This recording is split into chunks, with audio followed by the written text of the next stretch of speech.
10 ans, jour pour jour, qu'il nous a quittés. C'est l'heure de faire peut-être le bilan de façon dépassionnée, parce que après sa subite disparition, l'émotion a pris le dessus.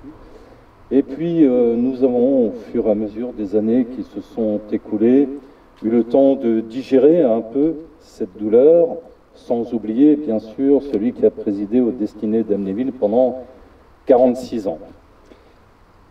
Je n'ai pas l'habitude de parler aux morts. Je ne sais pas si de là où il nous entend, mais je vais quand même tenter de lui adresser quelques mots en votre nom, au nom de tous les Amnévillois, pour cet hommage. Et je ne vais pas tomber dans l'absurde qui consisterait à parer de toutes les vertus le défunt, parce que nul n'ignore qu'une médaille a deux faces, que nul n'est parfait, même ceux qui sont partis, et qu'il faut avoir cette honnêteté à l'égard de quelqu'un qui n'aurait pas accepté un discours niais, de dire les choses comme nous pouvons tenter de les constater aujourd'hui pour faire un bilan honnête de ce qui s'est passé pendant de longues années.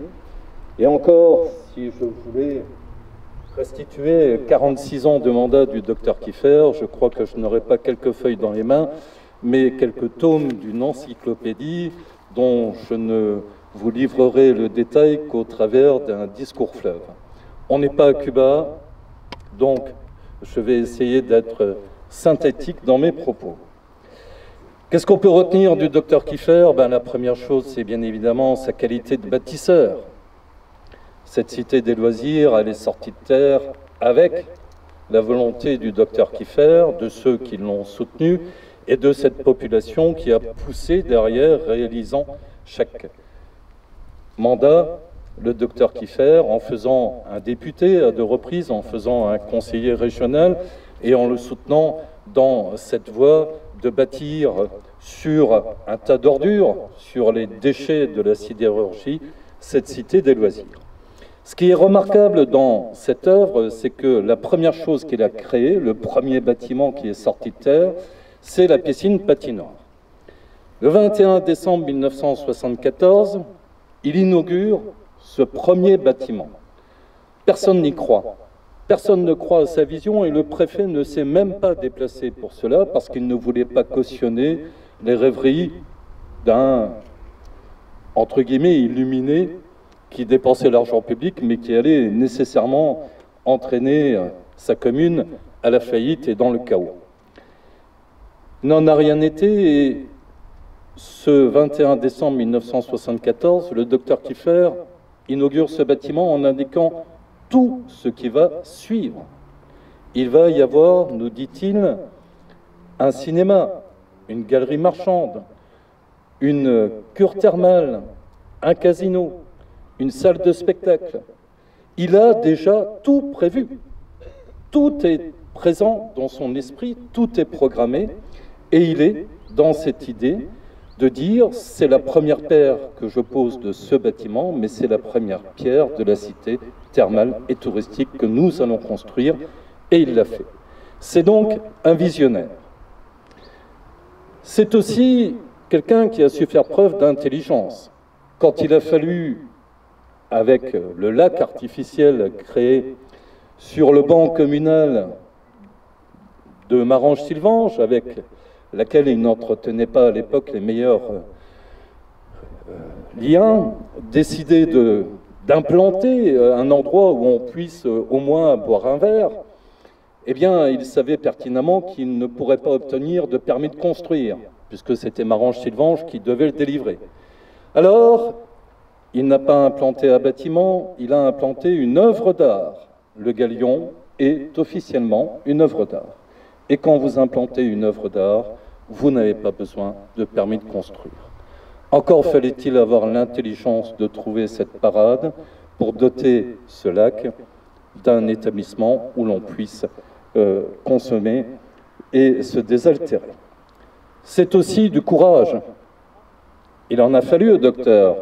Parce que créer un golf sans autorisation, sans l'aval du voisin de Romba sur le banc communal duquel on a créé ce golf, et tout le monde se souvient un peu ou prou de ce que l'on a qualifié ici de guerre du golf, eh bien, il savait dès le départ qu'il allait être poursuivi, que des plaintes pénales allaient être déposées, qu'en sa qualité de maire, d'organisateur de ces travaux, il allait faire l'objet de plaintes, de poursuites, de jugements, de condamnations. Tout cela, il l'a accepté avec courage pour que ce golf naisse de terre et permette d'apporter un surplus à la Cité des Loisirs. Et puis, il en a fallu la pugnacité. 37 ans de combat contre quasiment le monde entier, notre monde, notre petit monde que l'on côtoie, mais quand même contre des ministres, contre des élus, contre des conseillers départementaux, régionaux, contre des maires, contre des collègues, pour arriver à sortir de terre cette Cité des Loisirs et à chaque fois doter cette cité d'équipements qui seraient structurants et permettraient son essor. Et lorsque l'on fait faire une étude par des spécialistes de l'aménagement et du divertissement de cette Cité des Loisirs, ils nous disent « Jamais on n'aurait pu vous conseiller de faire cela, ça ne peut pas marcher ». Mais force est de constater que ça fonctionne. Parce que le docteur Kiefer n'a pas fait du divertissement ou du tourisme au sens péjoratif du terme. Il a voulu créer une économie touristique, comme on fait une économie commerciale. Et cette Cité des Loisirs, elle est totalement innovante par rapport à tout ce qu'on connaît. Elle est issue d'une réflexion mûrie, intelligente, courageuse, ambitieuse, qui visait à dire « nous allons faire ce que nulle part ailleurs on a fait et on va démontrer que ça fonctionne ».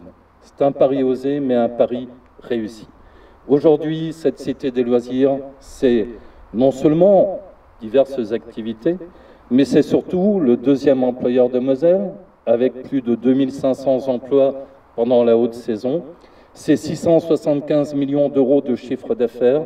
C'est tout un territoire qui vit au travers de cette Cité des Loisirs.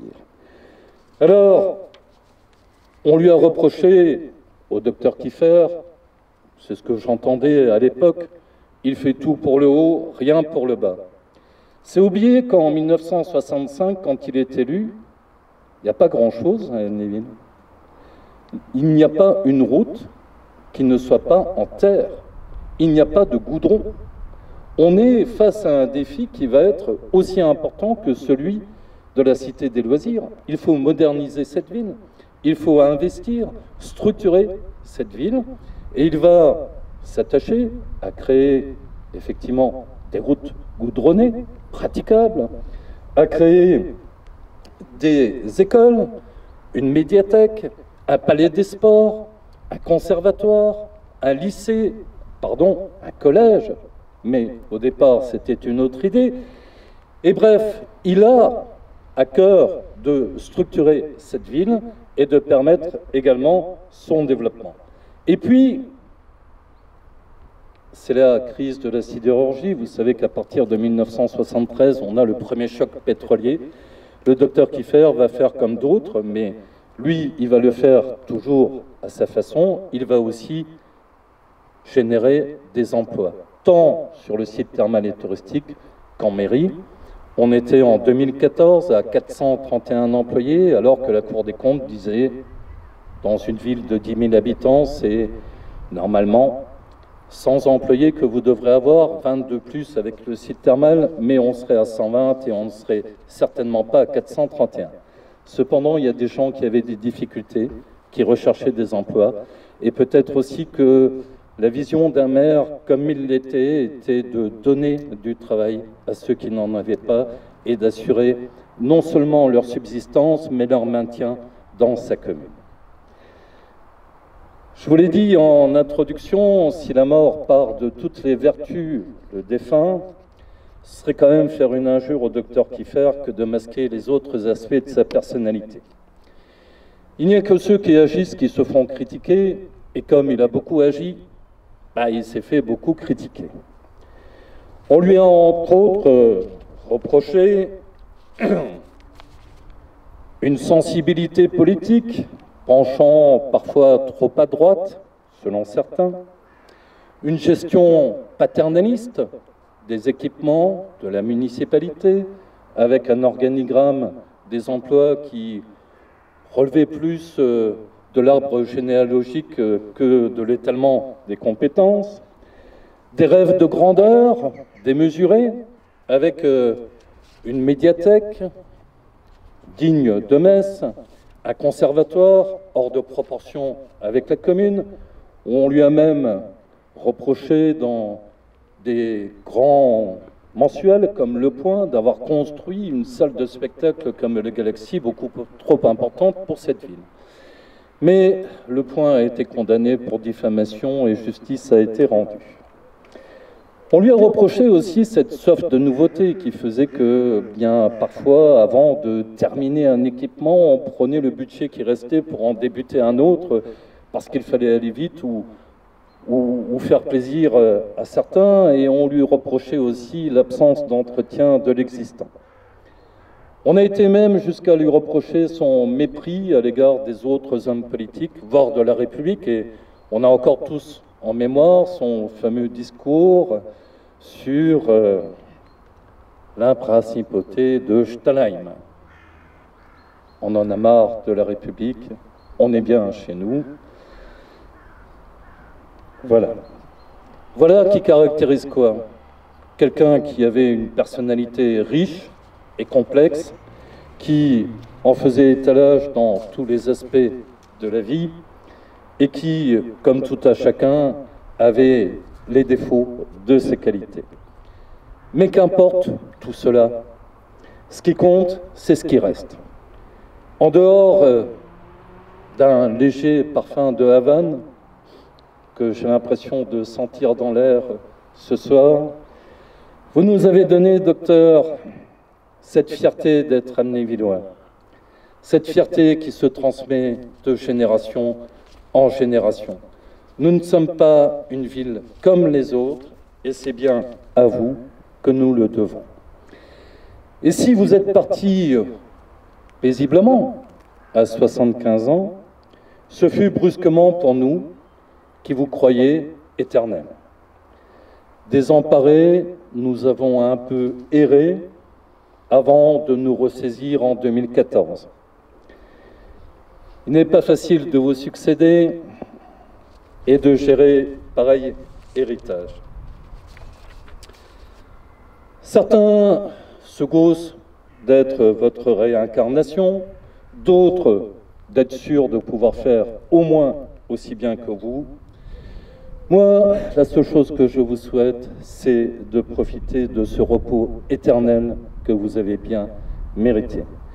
Il n'y a eu qu'un seul docteur Kiefer, il n'y aura jamais qu'un seul docteur Kiefer.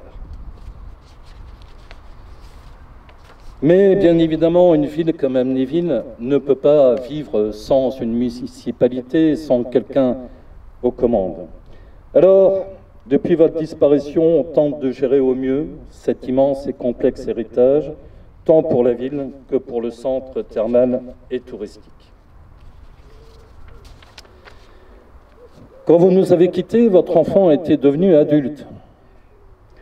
Il s'est émancipé pour devenir le plus grand centre touristique de Moselle, de Lorraine, puis de la région Grand Est, puis a dépassé depuis longtemps les limites de notre pays.